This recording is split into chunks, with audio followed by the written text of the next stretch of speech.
우리 주일 낮 예배 또 함께 드리면서 보고요. 이 송구영신 예배를 드리면서 이렇게 여러 분 뵈니까 더 좋네요. 그리고 하나의 마지막을 함께 할 수 있어서 하나님께 감사를 하고요. 우리 이 시간에 우리 좌우 앞뒤 있는 분들과 이렇게 축복했으면 좋겠습니다. 새해는 하나님의 은혜를 더 많이 받으세요.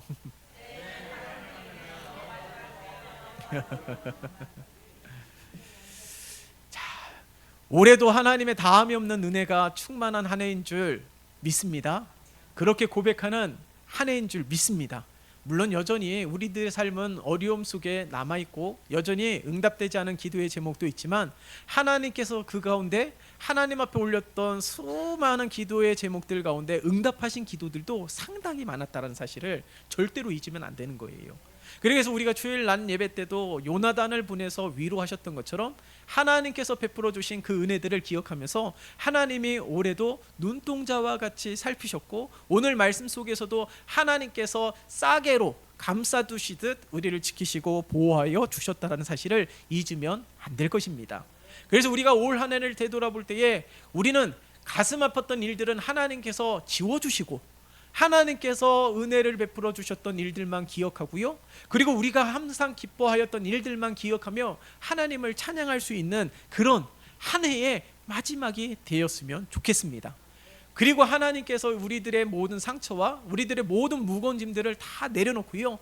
새해가 시작될 때는 원망함으로 새해를 시작하지 마시고 불평함으로 새해를 시작하지 마시고 기대함으로 새해를 시작하시고 소망함으로 새해를 시작하시고 그리고 믿음으로 새해를 시작하는 우리 한빛중앙교회 온 성도들이 되시기를 예수님의 이름으로 축원합니다.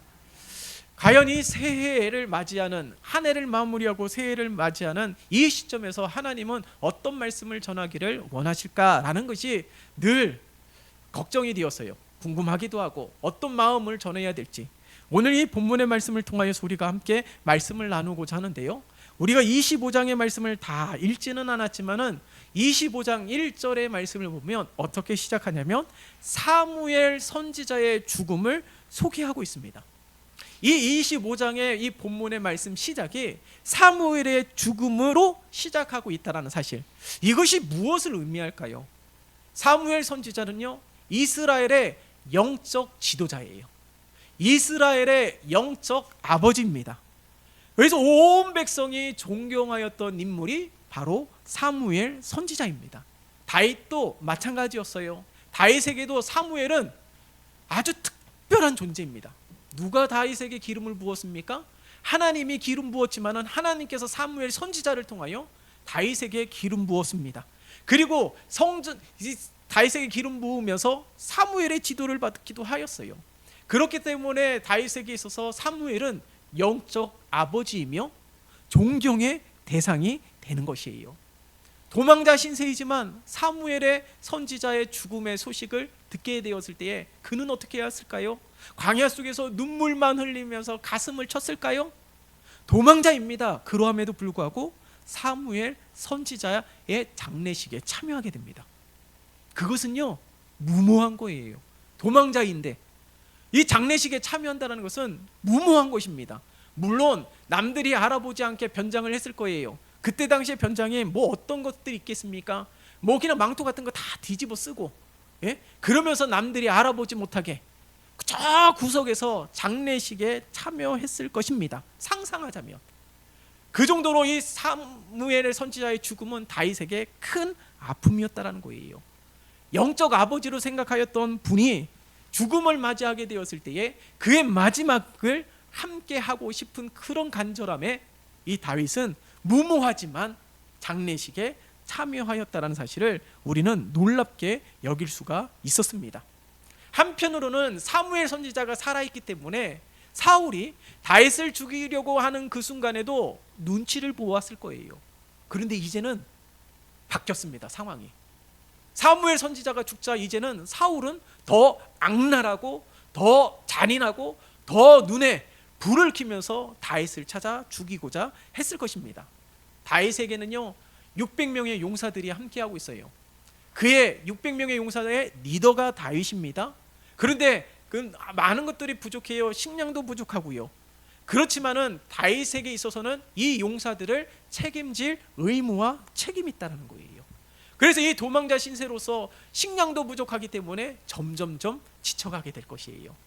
물론 다윗을 따르는 600명의 용사들이 같은 마음으로 같은 뜻을 품고 같은 비전을 품고 다윗과 함께 하였지만은 상황이 열악해지다 보면 한두 명씩 떨어져 나가게 될 것이에요. 그런 상황 속에서 이 식량 문제를 해결하는 것은 상당히 중요한 부분입니다. 그래서 다윗은요, 나발이라는 사람을 통해서 이 부족한 식량의 문제를 해결하고자 했던 것이에요. 나발이 누구입니까? 당시 그 지역에서는 가장 큰 부자예요. 3,000마리의 양이 있고요, 1,000마리의 염소가 있습니다. 지금쯤 생각해 본다면 재벌쯤 되지 않을까 생각이 돼요. 그런데 이 다윗이 이 나발에게 식량을 구하기 위해서 10명의 용사를 보내게 됩니다. 왜냐하면 다윗의 용사들로 인하여 나발의 목자와 그의 양들을 지켜주었어요. 한 마리의 양도 잃어버리지 않게, 한 마리의 양도 빼앗기지 않게 이 나발의 목자와 양들을 다윗과 그의 용사들이 지켜주었습니다. 물론 보상을 바라고 한 것은 아니에요. 다윗이 누구입니까? 하나님의 마음을 품은 자예요. 그렇기 때문에 그일라 마을 사람들도 도왔고, 그렇기 때문에 10사람들의 배신 속에서도 원망하거나 보복하려는 마음을 갖지 않았습니다. 도망자 신세이지만 하나님의 마음을 품은 자로서 백성들을 긍휼히 여겼던 자가 바로 다윗이에요.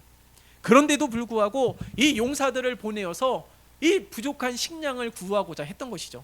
가난한 자들에게 간 것이 아니라 충분히 도울 수 있는 자에게 다윗은 용사를 보낸 것입니다. 생색을 내기 위해서가 그런 것이 아니에요. 내가 너에게 이렇게 했으니까 나에게 이렇게 해야지, 기브앤 테이크를 말하는 것이 아니라 충분히 도울 수 있는 여력을 가지고 있기 때문에 다윗은 용사들을 나발에게 보낸 것입니다. 그런데요, 어떤 일들이 일어났습니까? 나발은 그 은혜를 까마득하게 기억하지 않고 있어요. 오히려 다윗의 용사들을 비아냥거리고 조롱합니다. 다윗이 누구이며 이새의 아들이 누구냐? 여러분, 다윗이 누구입니까? 골리앗을 쓰러뜨렸던 자가 다윗이에요. 온 백성들이 사울은 천천히요, 다윗은 만만이라고 칭송하였던 자가 다윗입니다. 블레셋과의 전쟁에서도 다윗은 여러 번의 승전을 알렸던 명장이에요. 그렇다면 온 백성들이 칭송하였던 자가 다윗인데 나발은 그런 다윗을 모른다라는 거예요. 다윗이 누구이냐? 오히려 다윗을 생각하기를 어떻게 생각하냐면 악랄하고 배은망덕한 종이라고 여기고 있습니다. 주인 사울을 버리고 도망친 자가 다윗이다 라고 하면서 비아냥거리고 조롱하고 있는 거예요. 다윗이 대가를 바란 것은 아니지만은 은혜를 베풀고 나발과 그의 양들을 지켜주었던 일들은 까마득하게 기억하지 아니하고 오히려 다윗과 그의 용사들을 비아냥거리면서 조롱하고 있는 나발을 보게 돼요. 만약에 바꾸어서 그때 도움을 요청했을 때 도움을 주었더라면 훗날 다윗이 왕이 되었을 때에 어떤 은혜를 누리게 되었을까요? 더 큰 은혜를 누리게 되지 않았을까요? 그래서인지 몰라도 나발의 이름의 뜻은 어리석은 자입니다. 오늘 본문 속에서도 25절의 말씀을 보면 그는 미련한 자니이다 라고 기록하고 있잖아요. 그는 이 나발은 완악하고 완고하고 이 다윗의 용사를 모욕하였어요. 온 백성이 아는데도 불구하고 나발은 모른 척하고 있습니다. 이것은 다윗의 용사들을 모욕한 것이 아니라 다윗을 모욕한 것이고, 다윗을 모욕한 것이 아니라 그를 택하고 그에게 기름 부은 하나님을 모욕한 사실이에요. 나발은요, 가장 중요한 사실을 잊고 있습니다. 하나님께서 그에게 축복하신 것은 이웃에게 축복의 통로가 되게 하시기 위한 거예요. 절대 자신의 수고로 되어진 것이 아닙니다. 오히려 이웃들에게 통로가 되고 축복의 도구가 되어서 나누고 베푸는 삶을 살아가기를 원하고 계시는 거예요. 그런데 도리어 인색하고 도리어 도움이 필요한 이웃에게 면박을 주고 자존심 상하게 하고 모욕하게 하고 조롱하게 하고 있는 이 나발을 보세요. 돌아온 용사들로부터요, 다윗은요 이런 이야기를 듣고 분노하기 시작합니다. 참 겸손하고 온유하고 하나님의 성품을 닮은 다윗이 분노하기 시작해요. 왜 그랬을까요? 왜 다윗이 이렇게 쉽게 분노했을까요? 그는 인내할 줄 알고 견딜 줄 아는 자입니다. 이 광야에서 도망자 생활을 하면서 그는 언제나 늘 겸손하였어요. 그런데 용사들로부터 나발이 한 행동의 이야기를 듣고 분노하면서 400용사들을 무장시키고 나발을 포함하여서 그 집안의 모든 남자들을 다 죽이겠다라고 그렇게 악랄한 마음을 품고 분노하면서 이성을 잃은 채로 나발의 집으로 향하고 있는 다윗을 보면 우리가 알고 있었던 다윗의 모습은 너무나도 생소한 거예요. 그 일날 사람들에게 베풀었던 다윗, 10사람들의 배신 속에서도 보복하지 않았던 다윗을 생각해 본다면 지금 이 다윗의 모습은 우리가 상상할 수가 없는 것이에요. 왜 그랬을까요? 하나님의 사람인데, 하나님을 찬양하는 것을 즐겨했던 사람인데, 하나님을 예배하는 것을 목숨처럼 여겼던 사람인데, 하나님이 나의 목자이심을 늘 고백하였던 사람인데 왜 이성을 잃고 분노하면서 살육을 행하고자 했던 마음을 품은 까닭이 무엇일까요? 우리는 오늘 본문의 말씀을 통하여 중요한 것을 발견하게 됩니다. 왜냐하면 다윗이 자존심의 상처를 받았기 때문에 그런 거예요.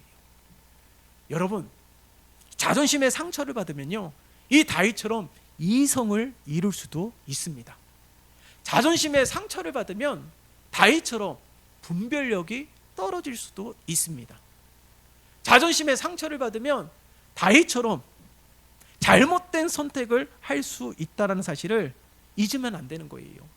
우리가 볼 땐 다윗이 정말 염려하지 아니하고 걱정하지 아니하고 두려워하지 않는 것처럼 보이지만은 그동안 겪어왔던 모든 일들이 차곡차곡 쌓였어요.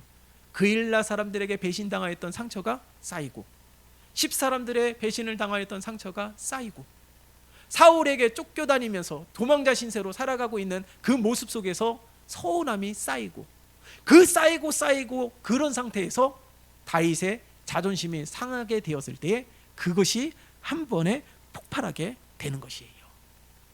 우리는 그런 적 없습니까? 네? 나는 쿨한 사람이야 라고 이야기하지만 쿨한 사람은 없습니다. 모든 이들이 다 존귀하고 내가 사랑받고 싶고 나도 존귀 여기고 싶은 것처럼 누군가도 상대방도 다 존귀한 거예요.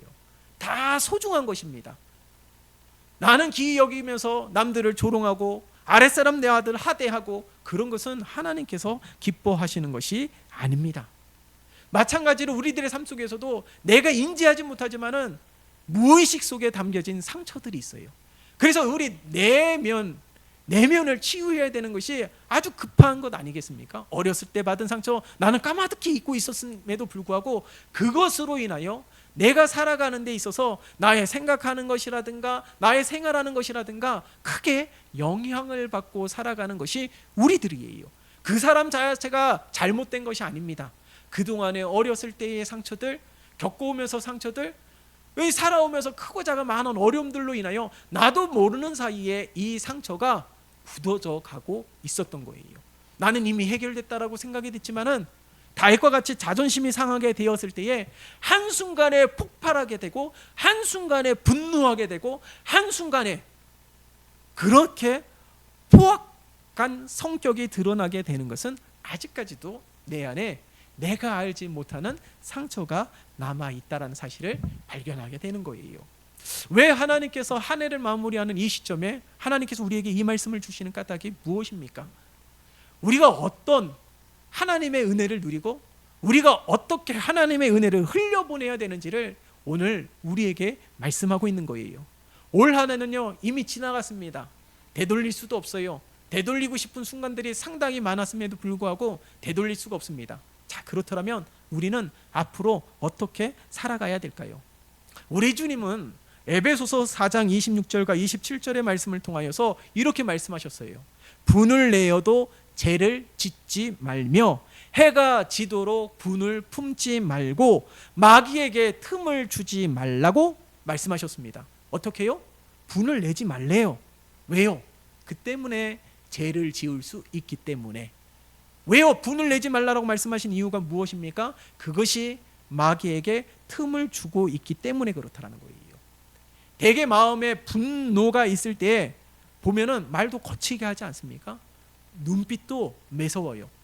마치 살기를 품은 것처럼. 마음에 분노가 있으면 그렇습니다. 말을 하지 않아도 왠지 그 사람 곁에 있으면 분위기가 느껴져요.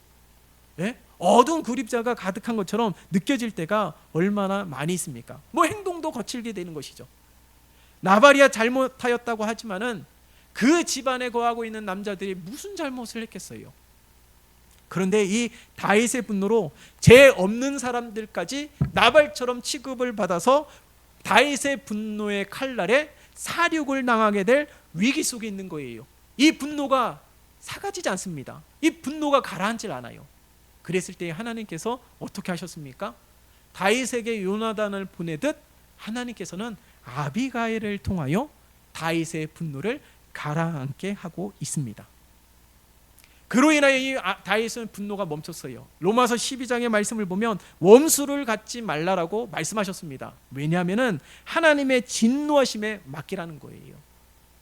하나님의 사람들을 힘들게 하고 상처 주면은 그것은 하나님을 욕되게 하는 것이죠. 하나님이 선택하고 하나님의 보호자인 우리들을 해하게 하면 하나님께서 진노하신다라는 것을 말씀하고 있는 거예요. 여러분, 오늘 이 다윗을 진정시킨 하나님의 방법에 대하여 우리는 주목할 필요가 있습니다.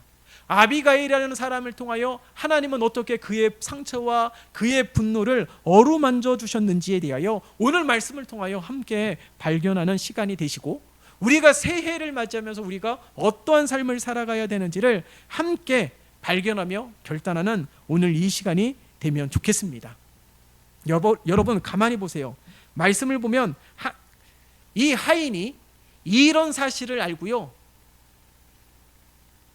아비가일에게 찾아가서 다 이야기합니다. 지금 다윗이 분노하여서 이성을 잃고 지금 용사들과 함께 이 나발의 집으로 향하여 그 안에 거하고 있는 모든 남자들을 죽이기 위해서 오고 있다는 거예요.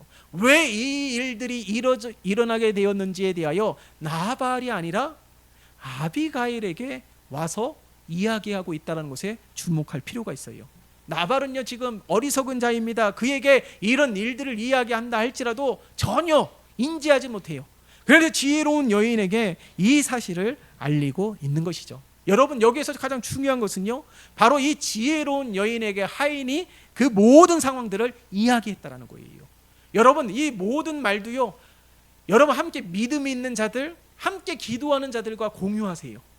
예? 여러분, 그리고 그것을 나의 일처럼 여기는 자들과 함께 공유하면서 하나님의 도움을 간구하는 자가 되어야 될 줄 믿습니다. 그래서 이 하인이 아비가일에게 문제가 있을 때 딱 찾아가서 이야기할 수 있는 자, 문제가 있을 때 도움을 요청할 수 있는 자, 문제가 있을 때 기도를 요청할 수 있는 자, 그런 자가 있다는 것은 하나님의 복을 누리고 있는 겁니다. 바라기는 우리 모든 지체가 그런 아비가일이 되시기를 예수님의 이름으로 축원합니다. 그래서 우리 모두가 함께 이런 은혜를 누리는 삶이 되었으면 좋겠습니다. 이 아비가일은요, 그 사실을 알고요, 가장 먼저 행한 것이 무엇입니까? 많은 음식들을 챙겨서 나귀에 가득 싣고 다윗에게 보냈어요. 나발은 다윗을 어떻게 생각하냐면 배은망덕한 악랄한 종이라고 여겼지만은 오늘 말씀에 보면은 오늘 함께 읽었던 23절의 말씀을 보세요. 23절의 말씀을 보면 오히려 다윗을 만났을 때 이 아비가일은 나귀에서 내려와서 땅에 엎드려서 그를 경배하였습니다.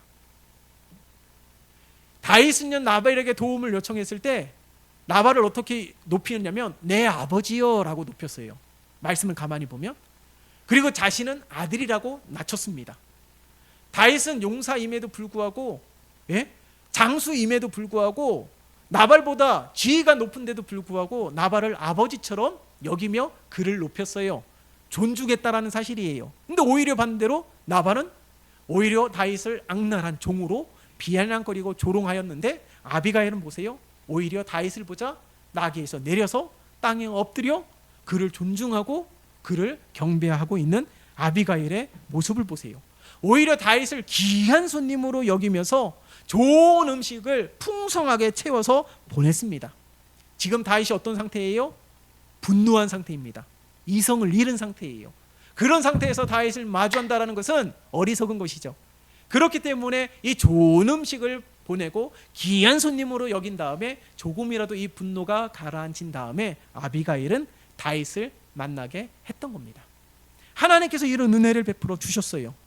그 순간 아비가일은 다윗을 그렇게 높이었고, 그 다음에 아비가일이 한 말에 우리가 주목할 필요가 있습니다. 오늘 보면은 25절의 말씀을 보면 원하옵나니 내 주는 이 불량한 사람 나발에 개의치 마옵소서. 그의 이름이 그에게 적당하니 그의 이름이 나발이라. 그런 미련한 자니이다. 여종은 내 주께서 보내신 소년들을 보지 못하였나이다. 그러면서 26절에 보면은 나발의 죄를 나에게 돌려달라고 간청하고 있습니다. 아비가일은 그 자리에 없었대요. 그런데 그 죄가 나의 죄처럼 여겨달라는 거예요. 아비가일은 전혀 상관이 없습니다. 이 일에 문제 근원도 아니에요. 그러함에도 불구하고 자신의 문제처럼 여기면서 겸손히 낮아져 자신의 죄를 고백하고 있다는 사실이에요. 여러분, 올 한 해 동안에 하나님께서 우리들에게 우리가 끊임없이 하나님 앞에 범죄하였고, 끊임없이 때로는 하나님의 마음을 아프게 하고 힘들게 하였던 2023년도에 그런 모습도 있지 않았습니까? 그런데 그럼에도 불구하고 끊임없이 하나님께서 우리들에게 은혜를 베풀어 주셨다는 것은 무엇을 의미할까요? 우리가 순간순간 늘 하나님 앞에 엎드렸다는 거예요. 내 죄를 하나님 앞에 온전하게 고백하였다는 거예요. 그렇기 때문에 하나님께서는 날마다 새로운 은혜를 우리들에게 허락해 주셨음을 알 수가 있는 것입니다. 여러분, 2024년도에는 이러한 모습이 더 풍성한 한 해가 되었으면 좋겠습니다.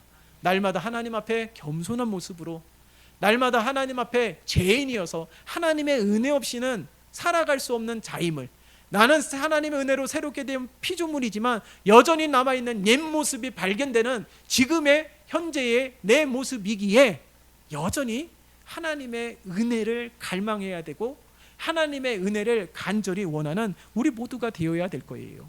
그러기 위해서는 아비가일이 다윗을 맞이하면서 내가 죄인임을 고백하였던 것처럼, 겸손히 자신의 죄를 인정했던 것처럼 그런 믿음의 삶을 살아가는 우리 모두가 되시기를 예수님의 이름으로 축원합니다. 그 다음에 28절과 29절의 말씀을 볼까요? 28절과 29절의 말씀 다 함께 읽겠습니다. 시작. 주의 여종의 허물을 용서하여 주옵소서. 여호와께서 반드시 내 주를 위하여 든든한 집을 세우시리니 이는 내 주께서 여호와의 싸움을 싸우심이요 내 주의 일생에 내 주에게서 악한 일을 찾을 수 없음이니이다. 사람이 일어나서 내 주를 쫓아 내 주의 생명을 찾을지라도 내 주의 생명은 내 주의 하나님 여호와의 함께 생명 싸개 속에 쌓였을 것이요 내 주의 원수들의 생명은 물매로 던지듯 여호와께서 그것을 던지시리이다. 아멘. 아비가일이 다윗을 만나고요, 이야기했던 말씀이 28절과 29절 무엇을 이야기하였습니까? 다윗을 향한 하나님의 비전을 보라고 권면하고 있는 거예요. 분노하고 이성을 잃으니까요, 어떤 일들이 벌어졌습니까? 하나님을 찬양하였던 다윗이 그런 모습이 사라졌어요. 하나님을 예배하였던 그런 모습이 사라졌어요. 분노하고 이성을 잃게 되니까 하나님의 뜻을 망각하게 되었고, 그를 통하여 기름 부어주신 하나님의 비전을 잃어버리게 되었습니다. 이처럼 우리 가운데 미움이 있고 시기가 있고 질투가 있고 그런 마음으로는 하나님의 뜻을 온전히 볼 수가 없다라는 거예요. 그래서 아비가일은 다윗 앞에 서서 이렇게 이야기하고 있는 거예요.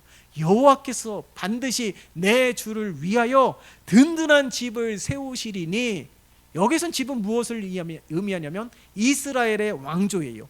그러니까 하나님께서 다윗을 왕으로 세우셔서 그동안 있을 수 없었던 이스라엘의 놀라운 일들을 펼치실 하나님에 대하여 말씀하고 있는 것입니다.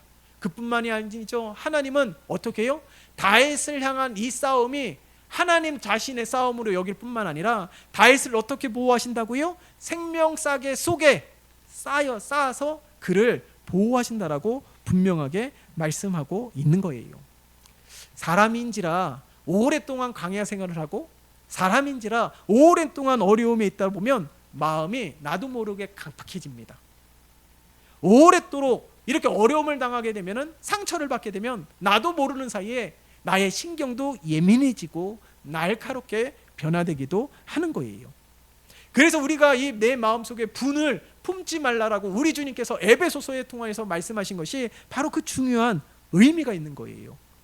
고난의 여정을 걷게 하신 의미를 발견하지 못한다면 가장 중요한 것을 잃어버리게 돼요. 하나님은 우리에게 재앙을 주기를 원하시는 분이 아닙니다. 하나님은 우리에게 평강을 주시기를 원하시는 분이세요. 예민해져서 조금만 자존심을 건드리면 폭발하게 됩니다. 다윗처럼. 그런 가운데 아비가일은 겸손하게 다윗을 부드럽게 위로하였어요. 그러면서 하나님의 놀라운 비전들을 이야기하고 권면하면서 당신이 누구인지를 다시금 발견하라는 거예요. 하나님 안에, 그리스도 안에서 나는 누구인지를 분명하게 기억하라는 거예요. 왜 하나님께서 사망의 음침한 골짜기로 다닐지라도 해를 두렵지 않게 하는 것은 하나님이 나와 함께하고 계시기 때문인데, 이 분노로 상처로 늘 그 가운데 머물러 있으면 사단은 교묘하게 우리에게 속삭입니다. 이것이 너야. 이게 너의 정체성이야. 연약함과 질병 가운데 있어?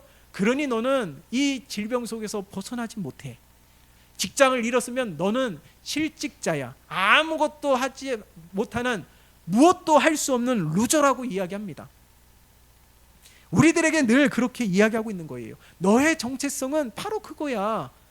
그러면서 우리들에게 무언가 도전을 해보고 무언가 우리가 의지하고 노력하고자 하는 그것조차도 완전히 무너지게 하는 것이 사단이에요. 그런데 오늘 아비가일은 다윗을 향하여 어떻게 권면합니까?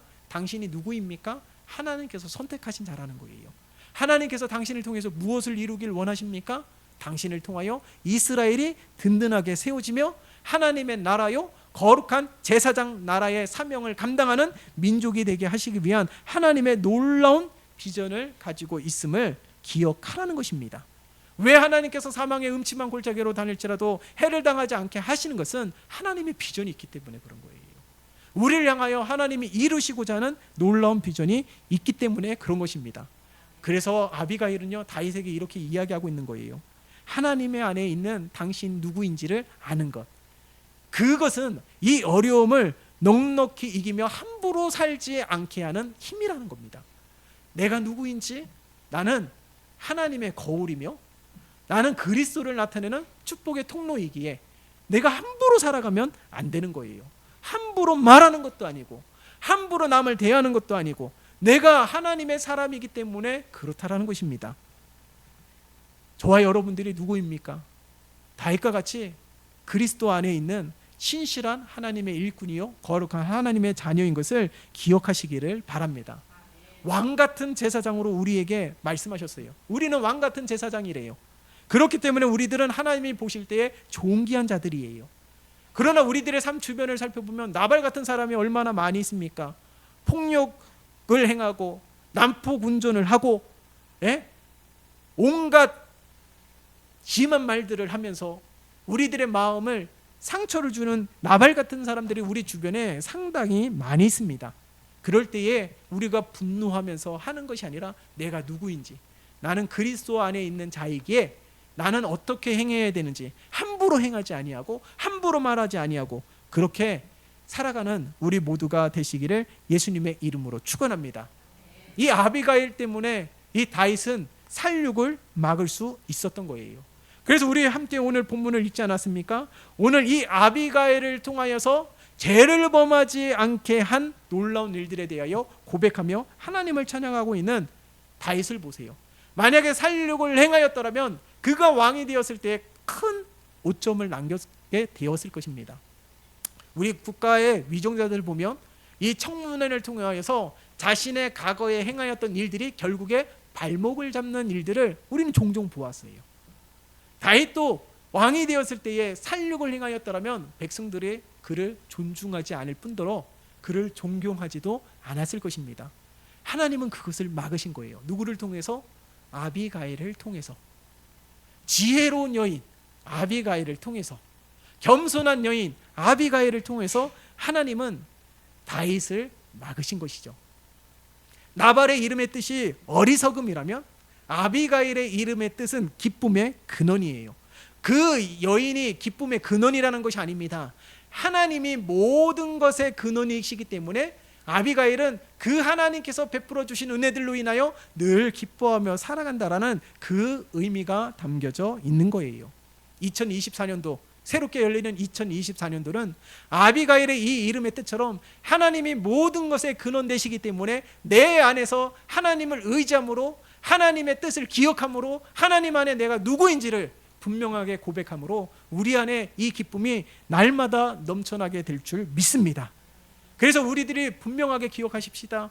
내 안에 있는 상처 하나님 사미어 주시고 치유해 주시고 내 안에 있는 나의 옛 본성대로 살아가는 것이 아니라 하나님께서 다시금 다듬어 주신 하나님의 거룩한 백성으로서 자녀로서 살아갈 수 있는 2024년도가 되어질 수 있도록, 그래서 하나님의 은혜의 통로요 도구로서 쓰임받는 우리 모두가 될 수 있도록 하나님 은혜를 베풀어 주시옵소서.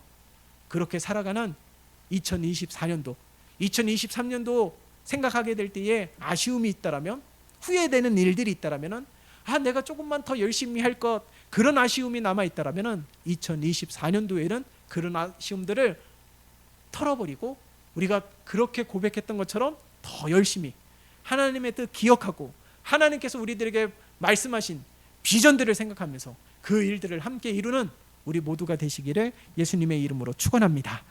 살아계신 하나님 아버지, 오늘 본문의 말씀을 통하여서 하나님은 2023년도에 우리들의 삶보다 내년의 삶에 대하여 더욱더 집중케 하시는 하나님을 보게 됩니다.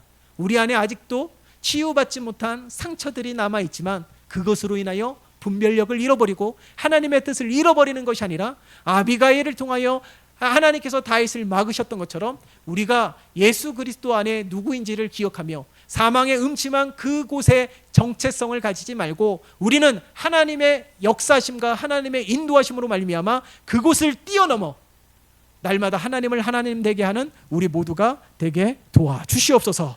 그리함으로 말미암아 우리들의 심령과 삶 가운데 하나님의 은혜가 넘쳐나게 하시고 기쁨이 넘쳐나게 하시고 감사가 넘쳐나게 하시는 축복된 2024년도가 되게 도와주시옵소서.